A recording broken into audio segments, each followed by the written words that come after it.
बात है नहीं? हाँ। तो yesterday we discussed about management of hypertension, ठीक है। इसमें हमने ड्रग्स भी पढ़े थे।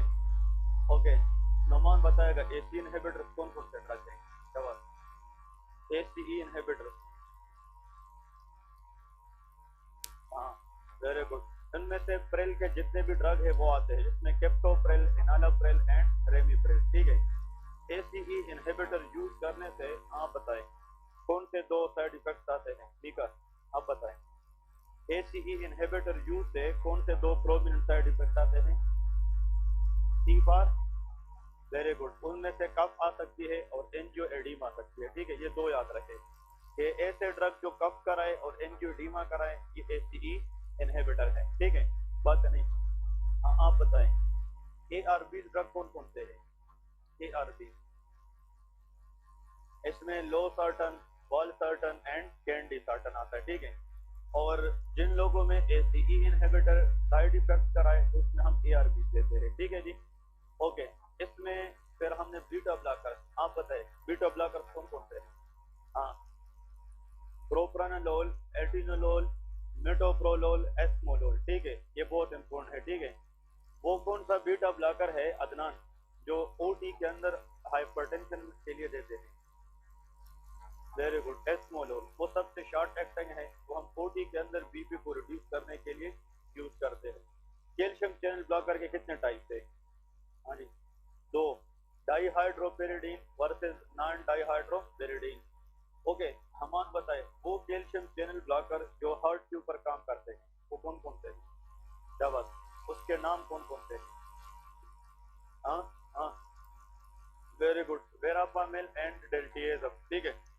इसके बाद जो निफिडिपिन है, निकार्डिपिन है, एम्लोडिपिन है, ये सारे के सारे विसल पे काम करते हैं। ओके, कैल्शियम चैनल ब्लॉकर की साइड इफेक्ट कौन कौन सी है? हाँ जी, इसमें सिर्फ, very good, bradycardia, hypotension, heart failure, लेकिन इसमें जो सबसे इंपोर्टेंट है वो क्या है? फेशियल फ्लैशिंग, पेरिफेरल एडिमा और डिजीनेस है, ठीक है। ये तीन चीज याद रखने हैं। डायूरेटिक्स कितने किस्म के हैं? 5 किस्म के हैं। Loop diuretics, thiazide diuretics, osmotic diuretics, उसमें पोटाशियम स्पेयरिंग डायूरेटिक्स और, वेरी गुड, ठीक है ना।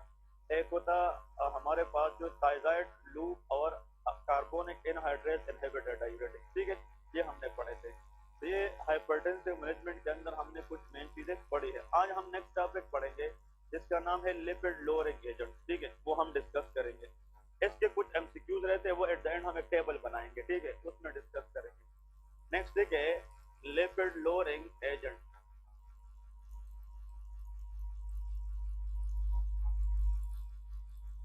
लिपिड लोअरिंग एजेंट, ओके जी। ये वो ड्रग्स है जिससे हम बॉडी के अंदर एक्सेस लिपिड को कम कर सकते हैं। जिसका मतलब ये है कि अगर एक पेशेंट है वो ओबीज है, उसमें ओबेसिटी है, तो उसमें लिपिड का लेवल क्या होता है? ज्यादा, दैट इज कॉल्ड हाइपरलिपिडीमिया। तो ऐसे ड्रग जो एक्सेस लिपिड को कम करे बॉडी के अंदर उसको हम लिपिड लोअरिंग एजेंट कहते हैं। यहाँ पे लेके दो group of drug,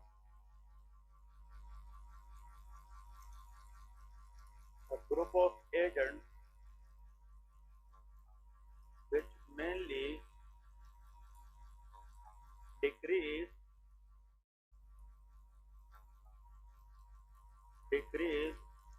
lipid level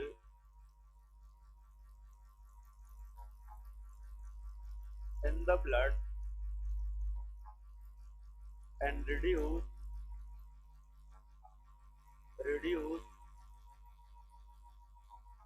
the risk of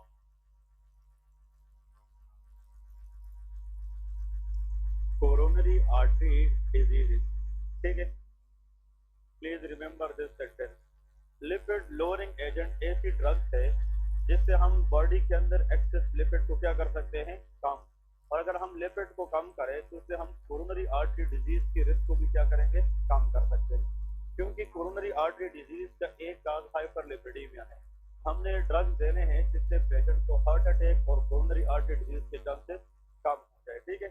अब लिपिड लोअरिंग एजेंट के लिए एक क्लासिफिकेशन, जिसकी फिर डिफरेंट क्लासिफिकेशन है, वो हमने पढ़ना है। इसके क्लासिफिकेशन क्लासिफिकेशन कौन कौन सी है?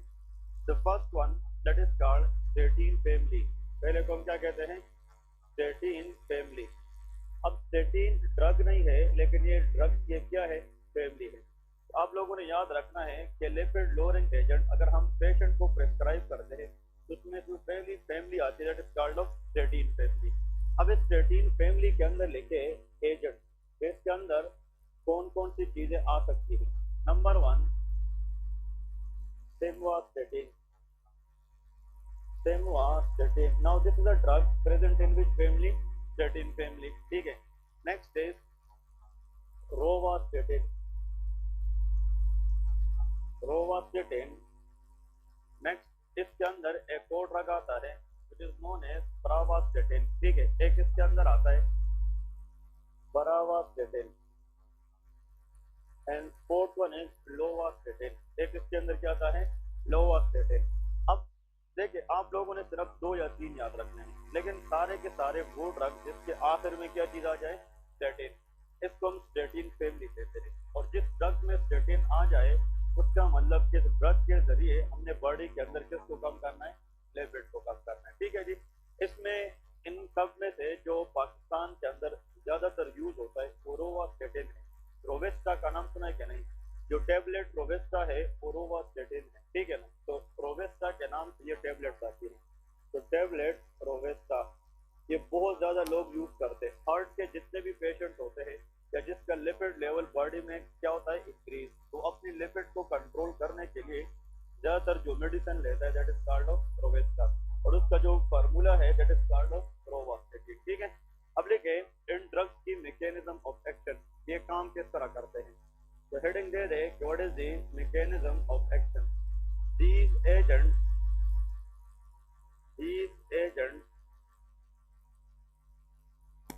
inhibit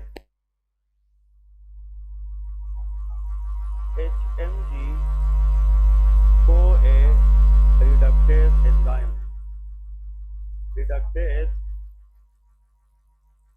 enzyme ठीक है, leads to inhibit the production of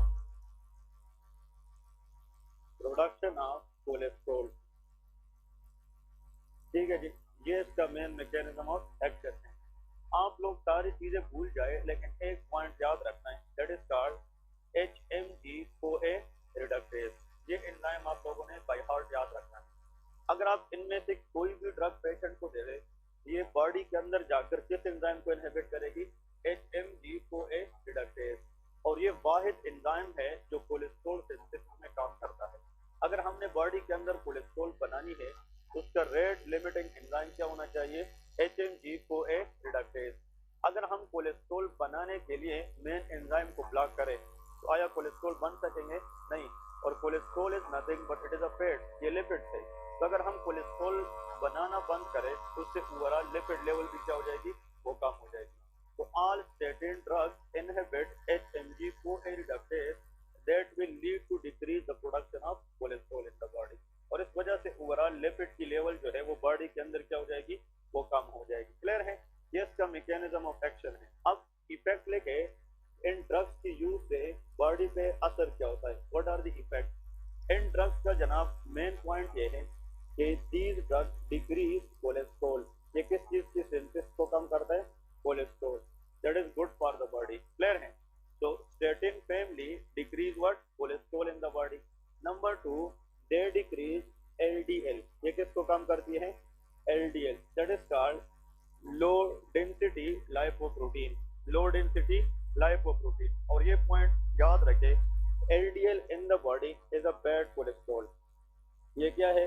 bad cholesterol है। क्लियर है कि नहीं? अब देखिए मैं इसका एक ट्रिक बताने लगा हूँ।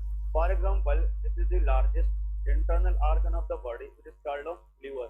और यहाँ पे ये वो वेसल है जो ब्लड सप्लाई देती है हार्ट को। These are called coronary artery। ये क्या है? coronary artery। Everybody focus here। This is the liver and this is called coronary artery। अब देखें, अगर लीवर के अंदर कोलेस्ट्रॉल है, क्या चीज है? कोलेस्ट्रॉल। अगर एक बंदा है वो कोलेस्ट्रॉल लीवर से लेता है और ये लेके जाता है और किसके अंदर डिपोजिट कराता है? कोरोनरी। आर्टरी, तो उससे आर्टरी के अंदर थ्रोम्बोसिस के चांसेस होंगे कि नहीं। और अगर हम ज्यादा से ज्यादा कोलेस्ट्रॉल इस आर्टरी के अंदर डालें तो उससे आर्टरी ब्लॉकेज के चांसेस भी ज्यादा होते हैं। दैट इज गुड और बैड? दैट इज बैड, क्योंकि अगर ये इतना थ्रोम्बस बनाए कि आगे blood supply to the heart कम हो जाए तो उससे एमआई के चांसेस हो सकते हैं कि नहीं। अब ऐसा लाइपोप्रोटीन जो लीवर से कोलेस्ट्रॉल ले ले और किसके अंदर डालें, कोरोनरी आर्टरी के अंदर, that is the function of LDL. That is good और बैड? इसलिए LDL is a bad cholesterol. तो एलडीएल का फंक्शन अगर एग्जाम में आ जाए कि क्या है, it take excess cholesterol from the liver and deposit in the coronary artery. Clear है? कोरोनरी आर्टरी को हम पेरिफेरल टिश्यूज या पेरिफेरल वेसल्स कहते हैं। ये लीवर से कोलेस्ट्रॉल लेके पेरिफेरल वेसल के अंदर डालना, स्पेशली कोरोनरी आर्टरी के अंदर डालना, that is the function of LDL. Therefore LDL for the body act as a bad cholesterol. लेकिन इसको काउंटर एक्ट करने के लिए अल्लाह ने एक और लाइपोप्रोटीन रखा है जिसका नाम एचडीएल है। क्या है? एचडीएल। एचडीएल क्या करता है, वो कोरोनरी आर्टरी से ये थ्रोम्बस वापस लेकर किसको देता है, लीवर को देता है। क्लियर है कि नहीं? और अगर हम इस थ्रोम्बस को खत्म करके यहाँ की कोलेस्ट्रॉल को ब्लड के जरिए वापस किसको ले आए, लीवर को, तो यहाँ पे थ्रोम्बस के चांसेस क्या हो जाएंगे, कम। That is good for the body and that is the function of HDL, high density lipoprotein. So that is good cholesterol or bad? Good cholesterol. So that is bad cholesterol. This is good cholesterol. It activates या it increase the risk of thrombosis. It prevent the risk of thrombosis. तो जो statin drug है ये किस चीज level को कम रखता है, LDL. That is good for the body. लेकिन relatively it increases the level of HDL. That is also good sign for the body. यहाँ पे लेके HDL is nothing but that is of good cholesterol. Clear है कि नहीं? तो कहने का मतलब ये है कि अगर हम HMG-CoA रिडक्टेज, इसका पूरा नाम है हाइड्रोक्सी मिथाइल ग्लूटारेट, इसका मतलब क्या है, हाइड्रोक्सी मिथाइल ग्लूटारेट, ये हम अभी पढ़ेंगे बायोकेम के अंदर। लेकिन HMG-CoA रिडक्टेज ब्लॉक करने से 3 इफेक्ट आते हैं बॉडी के ऊपर। एक, कोलेस्ट्रॉल की सिंथेसिस कम होगी, दूसरा LDL की लेवल कम हो जाएगा, लेकिन किसका लेवल ज्यादा हो जाएगा, HDL, and that we want for the body. और इन तीनों इफेक्ट की वजह से ओवरऑल जो बैड लिपिड लेवल है वो बॉडी के अंदर क्या हो जाएगी, वो कम हो जाएगी। ठीक है जी। अब इसके बाद देखें what are the side effects of statin. Statin की साइड इफेक्ट क्या है, क्वेश्चन है। ओके, TG का मतलब यह है ट्राइग्लिसराइड, ये भी कोलेस्ट्रॉल प्रिकर्सर है। जो TG है वो भी कम हो जाती है, ट्राइग्लिसराइड। अब मैं यहाँ पे कोलेस्ट्रॉल लिखा है, अगर आप कोलेस्ट्रॉल को रिप्लेस करके TG लिखे फिर भी वो कम हो जाती है। जहाँ पे कोलेस्ट्रॉल की सिंथेसिस की रिडक्शन होती है ऑटोमेटिकली TG भी कम हो जाती है। क्लियर है? तो वो सारी की सारी सेम चीजें हैं। तो यहाँ पे लेके what are the side effect. आप लोगों ने साइड इफेक्ट क्या याद रखने हैं, प्लीज 2 बात याद रखें इसके लिए जो एग्जाम में आते हैं। जिस बंदे को आपने स्टेटिन देना है सबसे पहले उसके बारे में पूछे जिसका लीवर काम कर रहा है कि नहीं, क्योंकि जिस बंदे को पहले है हेपेटाइटिस है उसको हम स्टेटिनो नहीं देते। Why? Because statin is hepatotoxic. ये क्या है, हेपेटोटॉक्सिक। तो इसका जो फर्स्ट साइड इफेक्ट है दैट इज कॉल्ड हेपेटोटॉक्सिसिटी। याद रहेगी कि नहीं? हेपेटोटॉक्सिसिटी मींस कि स्टेटिन कैन डैमेज या it can impair the function of liver. Hepato is the word used for liver, toxicity mean dangerousity, मतलब ये लीवर को डैमेज करता है। इसलिए एग्जाम में अगर आ जाए कि बीइंग अ डॉक्टर जिसको भी स्टेटिन हमने देना है तो सबसे पहले उसमें एक टेस्ट करते हैं दैट इज कॉल्ड LFT। क्या करते हैं, LFT। अगर बंदे का लीवर फंक्शन टेस्ट ठीक है तब जाकर उसको हम क्या दे सकते हैं, स्टेटिन, वरना ये क्या करा सकता है, हेपेटोटॉक्सिसिटी। नेक्स्ट देखें रेप्टोमायोलाइसिस, ये क्या कराता है, रेप्टोमायोलाइसिस। ठीक है, ओके। इस वर्ड को अगर आप लोग देखें तो मायो मीन मसल, मायो का मतलब muscle, lysis mean break down और रेप्टो मीन स्केलेटल मसल, स्केलेटल। तो स्केलेटल मसल की लाइसिस को हम क्या कहते हैं, रेप्टोमायोलाइसिस। मतलब skeletal muscles are those muscle in the body which is under our control. जैसे कि मसल्स ऑफ द आर्म, अगर हम चाहे उसको मूव कर सकते हैं, ना चाहे तो उसको मूव नहीं कर सकते। लेकिन muscle of oesophagus, muscle of GAT, ये वॉलंटरी है कि इनवॉलंटरी, इनवॉलंटरी, वो स्मूथ मसल है। लेकिन जो मसल हमारे काबू में है जैसा कि लेफ्ट के मसल है, अगर हम चाहे तो हम टॉक कर सकते हैं, नहीं चाहे तो हम चुप भी रह सकते हैं। या बाइसेप मसल है, लोअर लिम्ब के मसल है, ये सारे के सारे स्केलेटल मसल है। स्केलेटल मसल सेल की लाइफ को हम क्या कहते हैं, रेप्टोमायोलाइसिस, ठीक है। तो यहाँ पे आप लोग इसके नीचे लेके lysis of skeletal muscle cell, that is called rhabdomyolysis, skeletal muscle cell. इसका एक डेंजरस बात यह है, जहाँ पे भी सेल की लाइसिस होती है, every cell contain lot of potassium. इसके अंदर क्या होता है? पोटाशियम। हम कहते हैं कि every cell in the body is potassium bag. ये क्या होता है? Potassium bag. तो अगर स्केलेटल मसल सेल की लाइसिस हो जाए तो उससे क्या निकलेगा? पोटाशियम। और ये पोटाशियम बाहर आकर ब्लड में बढ़ जाएगा कि नहीं? तो rhabdomyolysis increase the risk of hyperkalemia. ये क्या करा सकता है? Hyperkalemia. Excess level of potassium in the blood is called of hyperkalemia.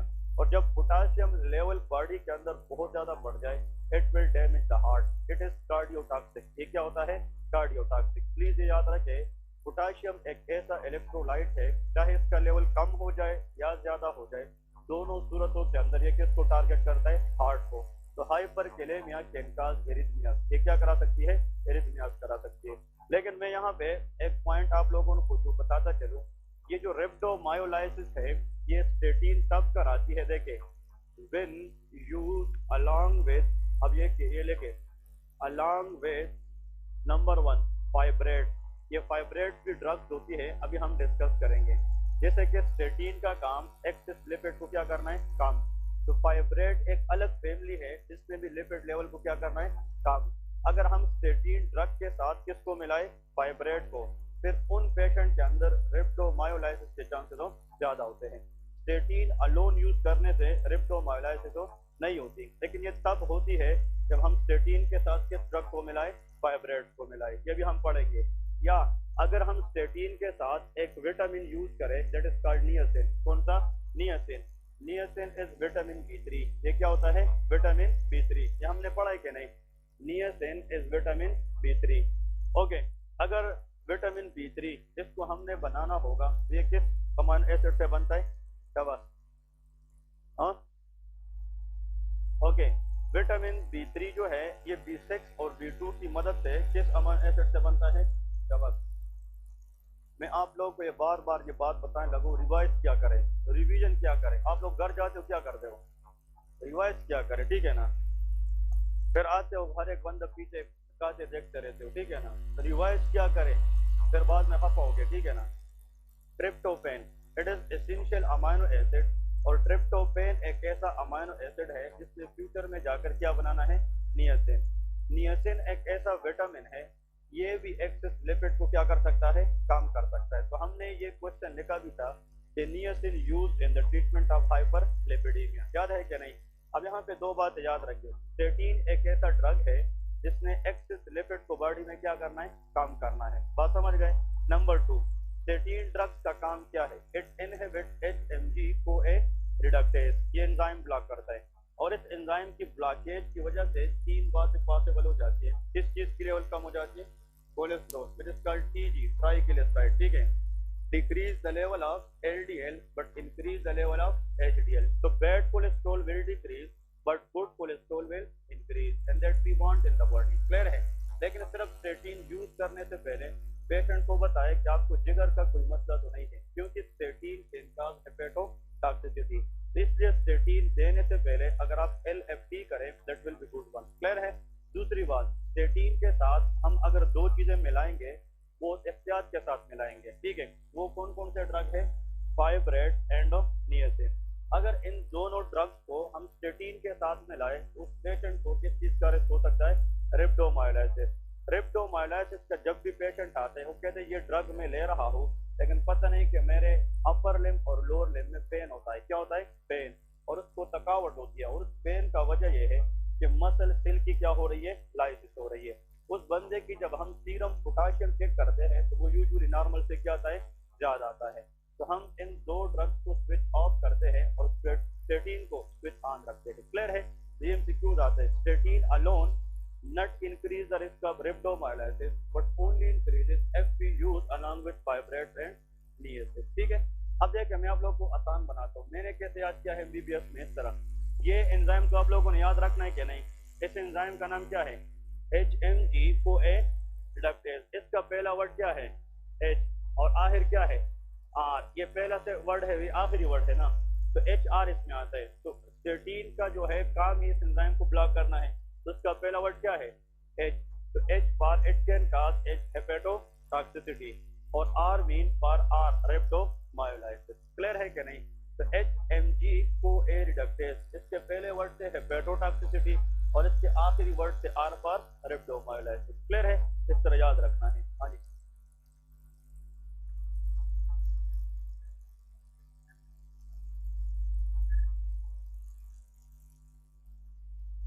ये आर है, ठीक है। इसका मतलब ये है दोनों में से कोई एक, ठीक है, दोनों इकट्ठी नहीं, दोनों में से कोई भी एक। ये क्लियर हो गया क्या नहीं? This what all about the statin. अब नेक्स्ट देखिए, next category of the drug, ठीक है। नेक्स्ट कैटेगरी में आप लोगों ने एक ड्रग याद रखनी है। Number 1, number 2 bile acid resin. एक को हम कहते हैं बाइल एसिड रेजिन, ठीक है, bile acid resin. Bile acid resin के अंदर आप लोगों ने जो ड्रग याद रखने हैं उसमें सबसे पहले आता है कोलिस्टेरामाइन। कौन सा ड्रग आता है? कोलिस्टेरामाइन। जहां पहले के agent, first one is cholestyramine, another is colestipol, ऐसा है ना, अनदर इज कोलिस्टेपोल, ठीक है। ये दो पॉपुलर ड्रग्स हैं, मतलब ये दोनों ड्रग अगर आप लोगों ने याद रखें that is more than enough. इसके साथ कोलिस्टेबलम आता है, लेकिन मोस्ट कॉमनली ये दो ड्रग यूज होते हैं और उनमें से अगर examiner love to ask that is cholestyramine drug, ये बहुत कॉमन यूज होता है। तो बाइल एसिड रेजिन के अंदर ये इंपॉर्टेंट है। अब इसकी मैकेनिज्म ऑफ एक्शन लेके, what is the mechanism of action पर ये ड्रग समझना, इसमें फिजियोलॉजी बहुत ज्यादा है, फिजियोलॉजी कंसेप्ट आपको क्लियर हो जाएगी। देखिए इस ड्रग को कैसे हम समझेंगे, मैकेनिज्म ऑफ एक्शन देखे। these agents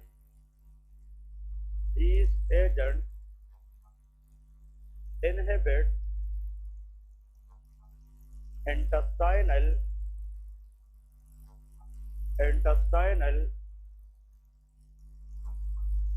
reabsorption of bile. These agents inhibit intestinal reabsorption of bile and then liver must use more cholesterol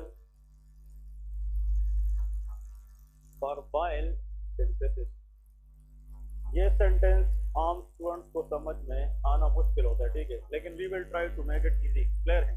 अब इसको इजी कैसे बनाएंगे, पहले प्लीज इसका मैं आप लोगों को एक कंसेप्ट बताने लगूं। देखें, पहली बात तो ये है कि फैट फूड की डाइजेशन में बाइल का रोल होता है। किस चीज का?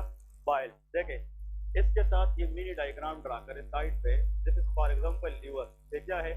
लीवर। इसमें कितने लोब्स होते हैं? दो, लेफ्ट एंड राइट लोब, ठीक है। अब लीवर के साथ, राइट लोब के साथ यहाँ पे गॉल ब्लैडर अटैच होता है कि नहीं? तो that is called what? Answer is gall bladder. आप सब लोगों की तवज्जो यहाँ पे जरूरी है, ठीक है। दिस इज गॉल ब्लैडर और इसके साथ जो लार्जेस्ट ग्लैंड है, ऑर्गन है, that is called liver. Both these are present on the right side of the body. कहाँ पे होती है? राइट साइड, अपर पार्ट में। अब देखें, यहाँ पे इस लीवर से एक डक्ट आती है जिसका नाम है हेपेटिक डक्ट। कौन सा? Hepatic duct. इस डक्ट को आप लोग नाम दे दें हेपेटिक डक्ट। आप लोग खुद बताएंगे कि इसके अंदर कितना कंसेप्ट है। Hepatic duct coming from the liver. और फिर एक डक्ट कहाँ से आता है? कवच, गॉल ब्लैडर से, उसका नाम है सिस्टिक डक्ट। इसको क्या कहते हैं? सिस्टिक। प्लीज सुन ले, cystic duct come from where? Gall bladder. Hepatic duct come from liver. ये दोनों डक्ट जब आते हैं आपस में क्या हो जाते हैं? मिल जाते हैं। इससे जो डक्ट बनता है that is called common bile duct. इसको क्या कहते हैं? Common bile duct. क्लियर है? अब देखें, जब हम फूड लेते हैं तो फूड माउथ के बाद कहाँ पे जाता है? एसोफेगस में। एसोफेगस के बाद फूड स्टमक में जाता है। अब प्लीज देखें, यहाँ पे this is oesophagus which is 25 centimetre in length. फिर इसके बाद क्या स्टार्ट होता है? स्टमक। स्टमक के बाद बताएं, duodenum। Excellent. duodenum is the first part of small intestine, लेकिन it is a C shape structure. ये क्या होता है? सी शेप। लेकिन duodenum को हम फर्दर डिवाइड करते हैं कितने पार्ट में? वेरी गुड, 4 पार्ट में। 1 2 3 4। और इस 4th part of the duodenum के बाद jejunum स्टार्ट होता है। क्या स्टार्ट होता है? jejunum। I think it's clear this case, ठीक है। तो देखिए, cystic duct come from gallbladder, hepatic duct come from liver, और दोनों आपस में मिलकर क्या बनाते हैं, common bile duct which is enter to the या open into the second part of duodenum. ये कहाँ पे ओपन होता है, सेकंड पार्ट ऑफ ड्यूडेनम में ओपन होता है। क्लियर है। अब ये जो लीवर है ये हेपेटिक डक्ट के जरिए ये लीवर बाइल बनाता है। क्या बनाता है, बाइल। अब इस बाइल को अगर हम देखें इसकी कंपोजिशन क्या है, सबसे ज्यादा बाइल के अंदर क्या मौजूद होता है, water. Bile contain bile salt, इसके अंदर क्या होता है, bile salt. Bile contain electrolyte, potassium, magnesium, ठीक है। एंड बाइल कंटेन कोलेस्ट्रॉल, इसके अंदर क्या होता है, cholesterol. Please remember if someone ask you what are the components of bile, bile किस चीज से बना होता है, these are the main thing. 90% bile के अंदर पानी होता है, वाटर होता है। क्लियर है। इसलिए बाइल इज अ फ्लूइड, ये क्या होता है, फ्लूइड। अब बाइल के अंदर एक ही जो चीज शामिल होता है उनमें से एक क्या होता है, cholesterol. Cholesterol is a part of bile, ये याद रखना है, ठीक है। अब बाइल बनाता कौन है, लीवर। अगर हमें बाइल की जरूरत है तो फिर कॉमन बाइल डक्ट के जरिए ये ड्यूडेनम में आएगी। लेकिन अगर लीवर बाइल बनाए और हमें उसकी जरूरत अभी नहीं है तो उसको जाया करना चाहिए कि स्टोर करना चाहिए। बाइल की स्टोरेज गॉल ब्लैडर करता है। कौन करता है, गॉल ब्लैडर। तो फिर भी बड़ी सेंटेंसेस बताने लगा। 1, बाइल की सिंथेसिस कहाँ पे होती है, लीवर में, लेकिन बाइल की स्टोरेज कहाँ पे होती है, गॉल ब्लैडर में। ये बात समझ गए। अब देखें, जब यहाँ पे हमने फूड खाया, फैट फूड खाया, फैटी फूड, ठीक है। तो फैट फूड जब हमने खाया और यहाँ पे ये फैटी फूड किस में चला गया, ड्यूडेनम। ड्यूडेनम में फर्स्ट पार्ट में फूड का आते ही duodenum will release a type of compound which is called CCK। तो क्या कहते हैं, CCK stand for cholecystokinin। इसका नाम क्या है, cholecystokinin। very important MCQ। what is cholecystokinin? it is come from which part of intestine, duodenum। तब आएगा जब ऊपर से कौन सा फूड आ जाए, फैटी फूड। अगर आप फैट का कोई फूड ले लें और वो फूड एंटर करे first part of the duodenum, तो जब फूड इधर आएगा तो इससे ड्यूडेनम स्ट्रेच होगा कि नहीं। इस स्ट्रेचिंग की वजह से यहाँ पे ड्यूडेनम क्या रिलीज करेगा, CCK। अब ये कोलेसिस्टोकाइनिन ब्लड के जरिए जाकर किस में जाएगा, गॉल ब्लैडर, और ये गॉल ब्लैडर को कंट्रैक्ट करेगा। क्या करेगा, कंट्रैक्ट करेगा कि वहां से क्या निकल जाए, बाइल। और वो बाइल डक के जरिए नीचे आकर जो फैटी फूड आए हैं उसको डाइजेस्ट करने में हेल्प कर सके। बात समझ गए क्या नहीं। तो इसका मतलब ये है, what is the stimulus for the release of CCK? Answer is which food, fatty food. Now what is the stimulus for the release of bile from gallbladder? Answer is CCK, cholecystokinin। हाँ जी, वो अलग चीजें हैं। हम physiology की बात कर रहे हैं, स्टिक टू फिजियोलॉजी। वो तो कोलेसिस्टोमी जो बंदा करता है उसकी बाइल स्टोरेज नहीं होती, इसलिए उन लोगों को बताया जाता है कि रेगुलर बेसिस में फैटी फूड अवॉइड करें।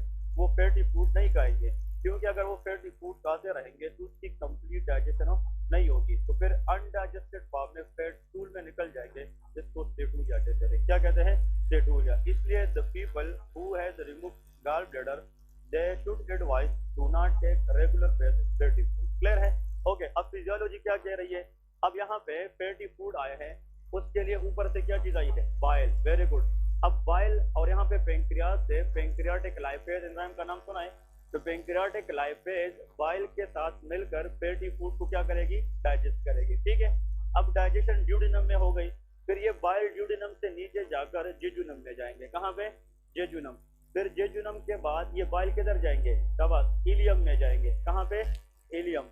और इलियम पे स्मॉल इंटेस्टाइन खत्म होगा कि नहीं। अब यहाँ पे बाइल आ चुका है, बात समझ गए कि नहीं। ये बाइल कहाँ से आया था, गॉल ब्लैडर से। इसने फैट फूड की डाइजेशन कहाँ पे की है, ड्यूडेनम। ड्यूडेनम के बाद ये बाइल जेजुनम में जाएगा और जेजुनम के बाद इलियम में जाएगा। अब अगर ये इलियम से लार्ज इंटेस्टाइन में चला गया, ये तो फिर स्टूल में जाएगा। किसमें जाएगा, स्टूल। अब हम बाइल को जाया भी नहीं करना चाहते। अब इधर देखिए, इस इंटेस्टाइन से, इधर देखिए, इस इंटेस्टाइन से एक सर्कुलेशन स्टार्ट होती है और वो सर्कुलेशन इस तरह जाकर किस में जाती है, शाबाश, लीवर में। तो देखिए ऐसा कनेक्शन जो इंटेस्टाइन को किसके साथ मिला है, लीवर के साथ, इसको कहते हैं एंटीरो हेपेटिक कनेक्शन। इसको क्या कहते हैं, एंटीरो हेपेटिक कनेक्शन, ये एंटीरो हेपेटिक सर्कुलेशन। तो समझ गए कि नहीं। Entero mean intestine, entero mean intestine, hepatic mean liver. तो इंटेस्टाइन और लीवर को मिलाने वाला कनेक्शन क्या कहलाता है, शाबाश, एंटीरो हेपेटिक सर्कुलेशन। अब क्या होता है, जो बाइल इधर आया था 100%, कितना 100, उनमें से 5% स्टूल में चला जाएगा, किसमें, स्टूल, तो कितना परसेंट रह गया, 95% बाइल इस इलियम से इस सर्कुलेशन के जरिए वापस किधर जाएगा, लीवर में जाएगा, किधर जाएगा, लीवर। तो लीवर फिर नेक्स्ट टाइम इसके साथ कितना परसेंट बाइल न्यू बनाएगा, 5% जो लूज हुआ है, और यही 100% फिर गार्डेडर को जाकर स्टोर करेगा। बात समझ गए कि नहीं। अब इधर देखें, हमारा टारगेट ये है कि हमने ड्रग ऐसा देना है जिसपे हम कोलेस्ट्रॉल को क्या करें, बॉडी में कम करें, लिपिड को क्या करें, कम करें। आपने किसी पेशेंट को ये ड्रग दे दिया, दैट इज कॉल्ड कोलिस्टेरामाइन। कौन सा ड्रग है, कोलिस्टेरामाइन। अब इधर देखें, these agent inhibit intestinal reabsorption of bile. अब बाइल का यहाँ से वापस जाना रीएब्जॉर्प्शन है, तो अगर हम इसको यहाँ पे ब्लॉक लगाए तो बाइल वापस जा सकेगा, नहीं जाएगा। तो फिर कितना परसेंट बाइल स्टूल में जाएगा, 100%। कितना परसेंट, 100%। तो फिर लीवर को कुछ मिलेगा नहीं, तो लीवर ने फिर 95% तो लिया नहीं, फिर कितना परसेंट बनाएगा, और 100% बाइल को बनाने के लिए 100% एक्सेस यूज करना होगा कोलेस्ट्रॉल। तो कोलेस्ट्रॉल जितना ज्यादा बाइल की सिंथेसिस में हर्ट होगा, तो उसका फ्री लेवल बॉडी के अंदर क्या हो जाएगा, इसलिए this drug can decrease lipid in the body. Clear है कि नहीं। इसका मतलब जिसको ये फिजियोलॉजी नहीं आई उसने ड्रग नहीं सीखनी। क्लियर है कि नहीं। इसके लिए फिजियोलॉजी इंपोर्टेंट है सारी की सारी। बात समझ गए कि नहीं। तो देखें फिर से सुन लें, दीज एजेंट बताएं इनहिबिट इंटेस्टाइनल रीअब्जॉर्प्शन ऑफ, हाँ जी, बाइल। ये बात समझ गए कि नहीं। फिर एंड लीवर, अब जब बाइल को हमने वापस जाना ब्लॉक किया तो लीवर को बाइल मिल गया कि नहीं मिला, हाँ जी, नहीं मिला, बाइल नहीं मिला। तो उसने फिर बाइल बनाने के लिए क्या यूज करने बॉडी का, तो इसमें लिखा है कि liver must use more cholesterol for bile synthesis, और इससे फ्री बाइल की लेवल बॉडी में क्या हो जाएगी, कम हो जाएगी। देयरफॉर दीज ड्रग, और ये सारे के सारे जो ड्रग है ये बाइल के ऊपर काम करते हैं, इसलिए ड्रग का नाम बाइल एसिड रेजिम्स है। क्लियर है कि नहीं। अब लेके इफेक्ट लेके, इन ड्रग्स का इफेक्ट क्या है यार, इसमें बहुत इंपॉर्टेंट कॉन्सेप्ट है, ठीक है ना, इसको याद रखना है। हाँ, आपने इन ड्रग्स को देने से पहले पेशेंट को ये बताना है कि आपको छोटी आंत का मसला तो नहीं है। अगर वो कहता है कि मुझे टीबी है आंत की, मतलब छोटी आंत की टीबी है, या मैंने छोटी आंत की ऑपरेशन की है, मैं भी उसने हीलियम की ऑपरेशन की हो, किस चीज की, हीलियम, और ये ड्रग्स हीलियम में काम करते हैं। तो those people who has helium resection, जिसमें हीलियम की सर्जरी हुई है, उन लोगों में ये ड्रग काम नहीं करेंगे। ये बात याद रखें, क्योंकि these agent mainly work in the helium part of small intestine. ठीक है। टाइफाइड फीवर जो है वो भी हीलियम को अफेक्ट करती है, उसमें भी ये ड्रग इनइफेक्टिव होते हैं। जब तक उस अंडरलाइन चीज को हम ठीक ना करें तब तक ये ड्रग इनइफेक्टिव रहते हैं। ठीक है। अब लेके इसका इफेक्ट क्या है, तो TG stand for triglyceride, TG, इससे डिक्रीज हो जाती है, क्या हो जाती है, डिक्रीज। एलडीएल की जो लेवल है ये भी क्या हो जाती है, डिक्रीज, और एचडीएल की लेवल ये भी क्या करती है, इंक्रीज। अब आप लोगों को पता होना चाहिए इन ड्रग्स की जो इफेक्ट है that is same like statin, किस जैसा है, स्टेटिन, लेकिन these drug act differently from statin. ये स्टेटिन से डिफरेंट काम करते हैं, वो एंजाइम्स पे काम करते हैं, ये रीअब्जॉर्प्शन को ब्लॉक करते हैं। ठीक है। तो दोनों का जो इफेक्ट है वो आपस में एक दूसरे से क्या है, वो डिफरेंट है। अब लेके साइड इफेक्ट, ये लिख लिया क्या नहीं, इसके बाद लेके साइड इफेक्ट कि बाइल एसिड रेजिन अगर हम यूज करें तो उसके साइड इफेक्ट कौन से हो सकते हैं। ठीक है। तो साइड इफेक्ट में लेके नंबर 1 जीआईटी अपसेट, ये क्या करा सकती है, जीआईटी अपसेट या जीआईटी डिस्कम्फर्टनेस, गैस्ट्रोइंटेस्टाइनल ट्रैक्ट डिस्कम्फर्टनेस या अपसेट। इससे मुराद कभी माइल्ड एब्डोमिनल पेन होगा, कभी कॉन्स्टिपेशन, कभी डायरिया। क्योंकि ये ड्रग तो इंटेस्टाइन में काम करते हैं, तो intestine is a part of GIT, और जो ड्रग जीआईटी में काम करे उस ड्रग से जीआईटी मोटिलिटी पे असर पड़ सकती है। कभी वो मोटिलिटी को बढ़ा सकती है, कभी कम कर सकती है। तो देयर में भी कॉन्स्टिपेशन में भी डायरिया, लेकिन स्पेसिफाई नहीं है। इन सब को as a group GIT upset कहा जाता है। नेक्स्ट है डिक्रीज एब्जॉर्प्शन ऑफ, ये इंपोर्टेंट है, decrease absorption of fat soluble vitamin. कौन से, fat soluble vitamin. Fat soluble vitamin ADP, याद है कि नहीं, all fat soluble vitamin absorb into the blood from ileum. ये कहां से एब्जॉर्ब होती है, हीलियम। तो ये ड्रग हीलियम में काम करते हैं। ये ड्रग न कि सिर्फ बाइल एसिड की रीअब्जॉर्प्शन को ब्लॉक करेंगे, लेकिन किसकी अब्जॉर्प्शन भी खराब करेंगे, फैट सॉल्युबल विटामिन की। So deficiency of fat soluble vitamin will be there, fat soluble vitamin. And vitamin B12, कौन सी? विटामिन बी, क्योंकि vitamin B12 is also absorb from the helium. ये मैंने बताया था ना। देखिए आप लोगों ने तीन चीज याद रखनी है। आयरन की अब्जॉर्प्शन ड्यूडेनम से होती है। कहाँ से? ड्यूडेनम। तो iron absorption occur from the duodenum, folic acid absorption occur from the jejunum, और जो विटामिन B12 है उसकी एब्जॉर्प्शन कहाँ से होती है? हीलियम से होती है। ठीक है, तो ये मेन पॉइंट है बाइल एसिड रेजिन्स के बारे में। अब इसके नीचे देखिए third number, that is called ezetimibe. ये नेक्स्ट ड्रग है एजिटामाइब, ये ड्रग का नाम है। ठीक है, एजिटामाइब ये अनदर ड्रग है जो लिपिड को कम करने के लिए यूज किया जाता है। ठीक है, अब इसमें लिखे मैकेनिज्म ऑफ एक्शन, इसका जनाब काम क्या है। This agent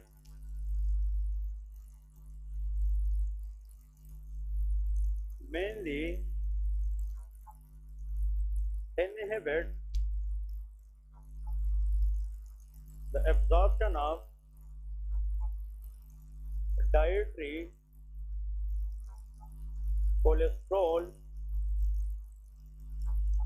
in intestine। ठीक है, ये पॉइंट याद रखें। जो एजिटामिब ड्रग है ये क्या करता है, अगर हम फूड लेते हैं तो फूड के अंदर लिपिड होता है कि नहीं, फैट, तो फैट कहाँ से एब्जॉर्ब होते हैं? इंटेस्टाइन से। ये जो एजिटामिब है ये फूड के अंदर फैट को एब्जॉर्ब होने नहीं देते, मतलब इंटेस्टाइन से जो फैट ब्लड में जाने वाले होते हैं उसको ब्लॉक कर देते। तो डाइटरी कोलेस्ट्रॉल को इंटेस्टाइन से एब्जॉर्ब होने से प्रिवेंट करने वाला ड्रग क्या है? एजिटामिब है। तो एजिटामिब असल में उन लोगों को दिया जाता है कि वो एहतियात नहीं करते, वो ऐसे फूड खाते हैं कि उसमें फैट होता है। तो फैट फूड खाने के बाद अगर आप एक ऐसा ड्रग लेना चाहें यार जो फूड मैंने लिया है उससे जो लिपिड है वो इंटेस्टाइन से एब्जॉर्ब होने ना दिया जाए, तो आप कौन सा ड्रग लेंगे? एजिटामिब लेंगे। तो इसका मतलब ये कहाँ पे काम करता है? इंटेस्टाइन में काम करता है। इसका साइड इफेक्ट याद रखे, अगेन जीआईटी क्या होगा? अपसेट है, जीआईटी अपसेट, क्योंकि इस ड्रग ने काम ही इंटेस्टाइन में करना है। तो ये भी constipation, diarrhoea, mild abdominal pain या माइल्ड एब्डोमिनल डिस्कम्फर्ट कराता है। ठीक है, लेकिन ये इतना ज्यादा इफेक्टिवली ड्रग नहीं है। लेकिन इसका जो प्रीडोमिनेंट साइड इफेक्ट है दैट इज डायरिया। ये क्या करा सकता है? डायरिया करा सकता है। तो ezetimibe most likely can cause of diarrhoea because it can alter या it can change bowel motility. Intestine की जो मोटिलिटी है ये इसको अल्टर करती है, चेंज करती है, जिसकी वजह से डायरिया के चांसेस ऑफ ज्यादा होती है। ठीक है, और diarrhoea can cause electrolyte imbalance. ये क्या करा सकती है? इलेक्ट्रोलाइट इम्बैलेंस करा सकती है। देखिए बाइल एसिड रेजिन और इसमें फर्क है। बाइल एसिड रेजिन और एजिटामाइब ये दोनों इंटेस्टाइन में काम करते हैं, लेकिन बाइल एसिड रेजिन का इंटेस्टाइन में कोलेस्ट्रॉल के साथ कोई लेन देन नहीं है, वो सिर्फ बाइल की रीएब्जॉर्प्शन को ब्लॉक करती है। लेकिन ये ड्रग जो हम फूड में कोलेस्ट्रॉल लेते हैं उसको इंटेस्टाइन से एब्जॉर्ब होने नहीं देती। ठीक है, दैट इज कॉल्ड एजिटामिब। इसको हम कहते हैं एब्जॉर्प्शन ब्लॉकर। ये क्या है? Absorption blocker. वो है रीएब्जॉर्प्शन ब्लॉकर, वो बाइल के लिए है और ये किस चीज के लिए है? कोलेस्ट्रॉल के लिए है। फोर्थ नंबर लेके we can use a drug for lipid lowering agent, it is called niacin. कौन सा drug? Niacin, that is vitamin B3। और दिस इज एमसीक्यू क्वेश्चन कि ऐसा विटामिन बताए जो कोलेस्ट्रॉल या एक्सेस लिपिड को कम कर सकता है बॉडी के अंदर, that is called niacin. Niacin का मैकेनिज्म ऑफ एक्शन लिखे कि how this act. Number 1, it increases the receptor sensitivity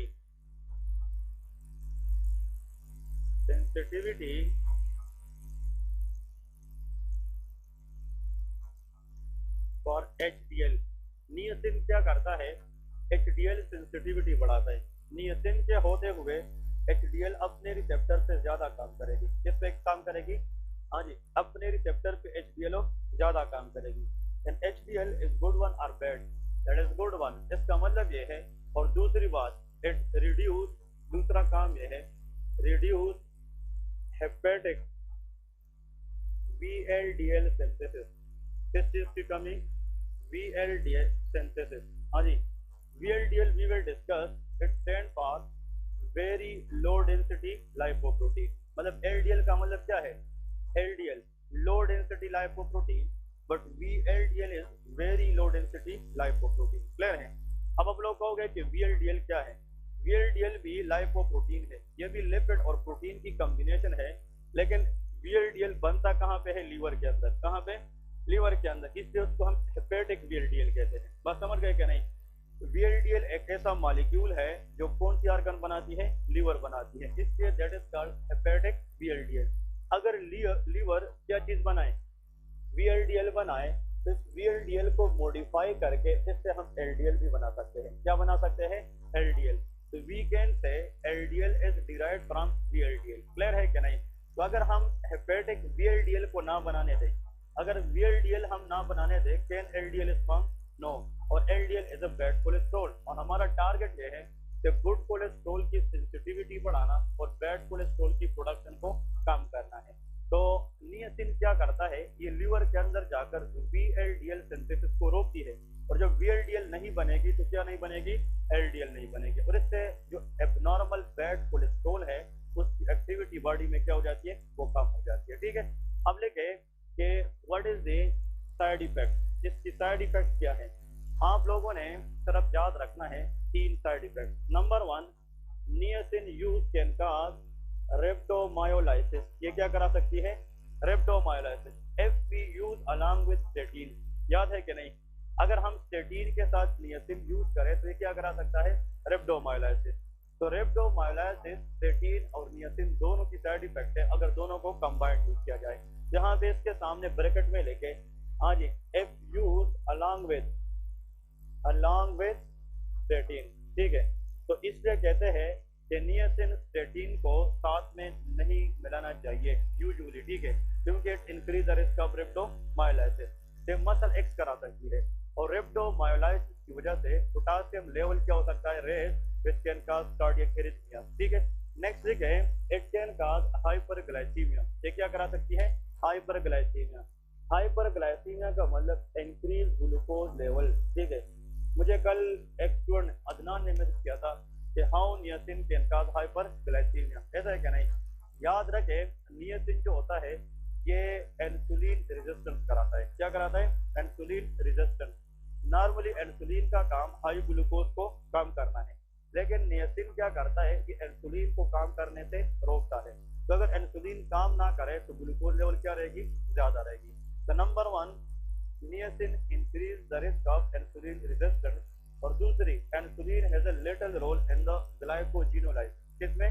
glycogenolysis. जब हम ग्लाइकोजन को तोड़ेंगे तो उससे हमें ग्लूकोज मिलेगा। तो मतलब glycogen what is a storage form of glucose. अगर हम ग्लाइकोजिनोलाइसिस करें, ग्लाइकोजन को तोड़े, तो उससे हमें क्या मिलेगी? ग्लूकोज। और जब ग्लूकोज ज्यादा होगी तो उसको कम करने के लिए क्या चाहिए? इंसुलिन। तो अगर हम ग्लाइकोजन तोड़ते रहेंगे, हमें ग्लूकोज मिलता रहे और इंसुलिन को भी काम करने ना दें, तो उससे ओवरऑल ग्लूकोज लेवल क्या रहेगी? ज्यादा रहेगी। इसलिए नियासिन 2 कामों में इन्वॉल्व होता है, as a role in glycogenolysis but also inhibit the activity of insulin. इन दोनों रीजन की वजह से इट कैन कॉज हाइपरग्लाइसीमिया। और जब ग्लूकोज लेवल बढ़ जाती है, it will draw water from the cell. ये जो एक्सेस ग्लूकोज है ब्लड के अंदर, ये सेल से क्या ड्रा करती है? वाटर। और वो वाटर जाकर किडनी के जरिए किसका हिस्सा बन जाती है? यूरिन। इसलिए हाइपरग्लाइसीमिया पेशेंट में पॉलीयूरिया होता है। क्या होता है? पॉली। डायबिटिक पेशेंट को पेशाब ज्यादा आता है कि नहीं? जल्दी जल्दी, क्योंकि उसमें ग्लूकोज लेवल क्या होता है? ज्यादा। इसलिए हाइपरग्लाइसीमिया कैन कॉज पॉलीयूरिया। और जब हम ज्यादा यूरिन पास करें तो हमारा फ्लूइड लेवल बॉडी का क्या हो जाता है? कम। तो हमें प्यास जल्दी लगेगी, दैट इज कॉल्ड पॉलीडेप्सिया। तो क्या कहते हैं? पॉलीडेप्सिया, एक्सेसिव थर्स्ट। और हमें ज्यादा चीजें खाने को दिल कर रहा होगा, पॉलीफेजिया। तो polyphagia excessive eating, polydipsia excessive thirst, and polyuria excessive urination. ये सारे के सारे सिम्टम्स। और इन लोगों में यही होगा कि वो कहते हैं कि हम अभी भी पानी पी के 5 मिनट के बाद इन लोगों की जो माउथ है वो ड्राई हो जाती है। क्या हो जाती है? ड्राई। तो xerostomia, dry mouth is called xerostomia. वजह यह है कि जहां पे एक्सेस ग्लूकोज जाएगी वो नियर बाई सेल से क्या ड्रा करेगी? वाटर ड्रा करेगी। क्लियर है? Another very important point, this niacin toxicity can cause hyperuricemia. ये क्या कराती है? हाइपरयूरेथेमिया। ये यूरिक एसिड लेवल को ब्लड के अंदर बढ़ा सकती है। वजह यह है कि niacin has a role to inhibit excretion of uric acid from kidney. Normally uric acid कहाँ से निकलती है? किडनी से। नियासिन यूरिक एसिड एक्सक्रीशन को इनहिबिट करती है किडनी से। तो अगर यूरिक एसिड बाहर ना जाए तो ब्लड के अंदर इसका लेवल क्या हो जाएगा? ज्यादा।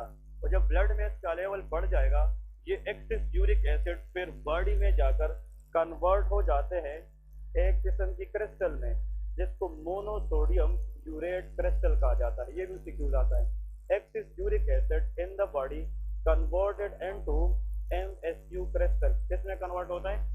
MSU, monosodium urate crystal, and these crystal will deposit in the joint. ये कहाँ पे जाएगा? Deposit in the joint leading to pain, arthritis, which is known as gout. इसको क्या कहते हैं? गाउट। तो excess uric acid hyperuricemia increase the risk of gout. और इसमें फर्स्ट जॉइंट जो इन्वॉल्व होता है दैट इज ग्रेड टो। ये कौन सा होता है? Grade two. तो याद रखें, अगर यूरिक एसिड लेवल बढ़ जाए, एक एमसीक्यूज बताने लगा हूँ, किसी ने नोट कर दिया, विल बी वेरी हेल्पफुल। अगर यूरिक एसिड लेवल बॉडी में बहुत ज्यादा बढ़ जाए तो वो किस में कन्वर्ट होगा? Monosodium urate crystal. और ये जब जाकर ज्वाइंट में डिपोजिट होने लग जाए तो उस कंडीशन क्या कहते हैं? गाउट। लेकिन फर्स्ट ज्वाइंट इसमें कौन सा इन्वॉल्व होता है? Grade two. अगर एक्सेस यूरिक एसिड के क्रिस्टल कहाँ पे आ जाए? ग्रेड टो में, और उसमें इन्फ्लेमेशन हो जाए, इस कंडीशन को कहते हैं पोडेग्रा। इसको क्या कहते हैं? पोडेग्रा। ये एग्जाम में आता है। तो excess uric acid level in the blood if converted into monosodium urate crystal, and these crystal can deposit in the grade toe of the lower limb. This type condition is known as a podagra.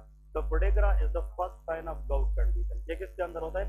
gout। फिर ये जो crystal है, another MCQ question want to put it, ये subcutaneous tissue में जाता है। कहाँ पे जाता है?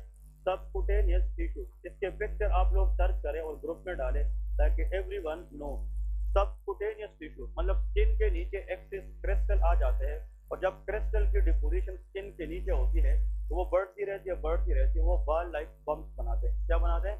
बाल लाइक स्वेलिंग बनाते हैं। Swelling of excess crystal deposition in which area? Subcutaneous tissue is called tophus. इसको क्या कहते हैं? टोपस। एक स्वेलिंग को टोपस कहा जाता है और ज्यादा स्वेलिंग को टोपाई कहा जाता है, TOPHI। तो टोपस और टोपाई इज व्हाट?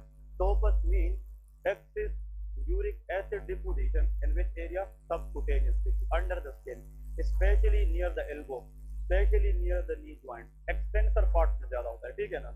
तो excess deposition of MSU crystal in the grade two is called of podagra, but excess MSU crystal in subcutaneous tissue is called of topus, ठीक है? तो ये सारे के सारे गाउट में आते हैं। ये तब पॉसिबल है जब बॉडी के अंदर किस चीज का लेवल बढ़ जाए? Uric acid. Uric acid level बढ़ने की कई रीजन है, उनमें से एक रीजन वो क्या है? That is called niacin.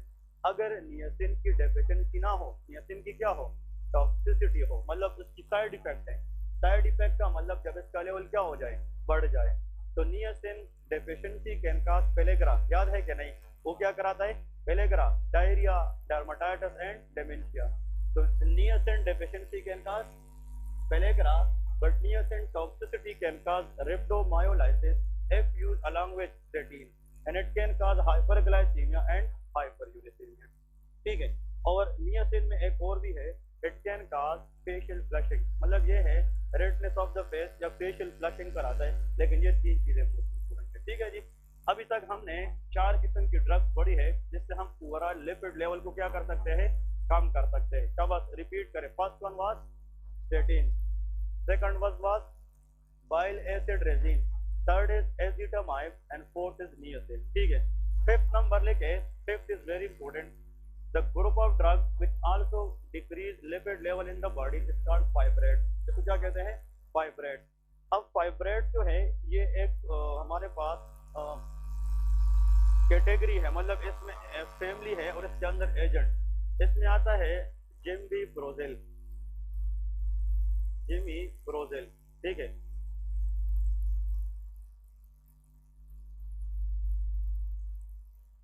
ठीक है, जिमीप्रोजेल, ठीक है? और इसके अंदर नेक्स्ट आता है बेजाफाइब्रेट। इसमें क्या आता है? बेजाफाइब्रेट, बेजाफाइब्रेट, ठीक है? बेजाफाइब्रेट ये ड्रग इसके अंदर आता है। मतलब जिम्बीप्रोजेल, बेजाफाइब्रेट, फिनोफाइब्रेट, डीनोफाइब्रेट, लीवोफाइब्रेट, ये सारे के सारे फाइब्रेट फैमिली में आते हैं। लेकिन अगर आप लोगों ने यहाँ पे लिखना है एक और जो पॉपुलर यूज होता है, दैट इज कॉल्ड फिनोफाइब्रेट। लेकिन जिमी ब्रोजेल के ऊपर एग्जाम में क्वेश्चन आते हैं। देखिए फाइब्रेट जिसके आखिर में आता है वो तो सबको पता है कि फाइब्रेट फैमिली है, लेकिन that is gemfibrozil. It is not end the word fibrate but category is the fibrate category. अब देखिए मैकेनिज्म ऑफ एक्शन। इन ड्रग्स का काम क्या है, how these agent act in the body. तो नंबर वन इसमें तो लिखे these agents increase the clearance of LDL from the liver। Liver के अंदर जो LDL है उसको बॉडी से बाहर फ्लश कर देते हैं। तो इसका मतलब किसी भी चीज को बॉडी से निकालना जिसको क्लियरेंस कहा जाता है। क्या कहा जाता है, क्लियरेंस। यहाँ पे लिखे एक्टिवेट या इंक्रीज LDL, हाँ जी क्लियरेंस। तो मतलब इन ड्रग्स की मौजूदगी में LDL के चांसेस बॉडी में ज्यादा होंगे कि कम होंगे, क्योंकि LDL को बाहर निकालेंगे, इसलिए इसको कहते हैं क्लियरेंस बढ़ाते हैं, हेपेटिक क्लियरेंस। लेकिन दूसरी साइड पे these agents increase HDL synthesis। ये क्या करते हैं, HDL synthesis। तो देखें दोनों हमें चाहिए, LDL को बाहर निकालना है और HDL को बनाना है। तो HDL की सिंथेसिस करता है और LDL को बाहर निकालता है, and that both we can want for the body। Clear है। अब इसमें ये जो दोनों एजेंट है ये बैड कोलेस्ट्रॉल कम हो जाएंगे और गुड कोलेस्ट्रॉल बॉडी में बढ़ जाएंगे। ठीक है, इसकी साइड इफेक्ट देखे, इसकी इफेक्ट क्या है। हाँ इफेक्ट अगर आ जाए तो सेम है, TG कम हो जाएगा, LDL भी कम होगा, HDL क्या हो जाएगा, ज्यादा हो जाएगा। इसकी इफेक्ट सारी ऑलमोस्ट सेम है सबकी। लेकिन सबसे इम्पोर्टेंट पॉइंट इसमें आप लोगों ने याद रखना है, दीज ड्रग्स कैन कॉज, हाँ जी, रिप्डोमायोलाइसिस। ये क्या कराते हैं, रेप्टो। अगर हम किसके साथ यूज करें, स्टेटिन के साथ यूज करें, वेरी गुड। लेकिन रेप्टोमायोलाइसिस को हम एक और वर्ड भी दे सकते हैं, दैट इज कॉल्ड मायोपैथी। इसको क्या कहते हैं, myopathy. Myo mean muscle, it can damage the skeletal muscle, और ये स्केलेटल मसल